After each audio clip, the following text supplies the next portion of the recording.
வளாக நேர்முகத்தில் தேர்வு பெற்ற மாணவ மாணவியருக்கு நியமனங்களை வழங்கும் விழா அமர்க்களப்பட்டு கொண்டிருந்தது.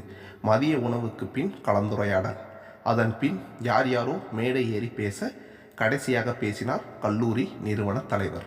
உங்கள் எல்லோருக்கும் ஒன்று சொல்கிறேன், வேலைக்கு போங்க வேணாங்கள, ஆனால் உடனே கல்யாணம் பண்ணிக்கோங்க, அதுதான் நல்லது. குடும்பமாக இருந்தால் தான் பரிவு பாசம் அன்பு எல்லாம் இருக்கிறதோட வேலையையும் கவனம் செலுத்த முடியும். புரியாமல் பார்த்த மாணவர்கள் கைதட்டி வரவேற்றார்கள்.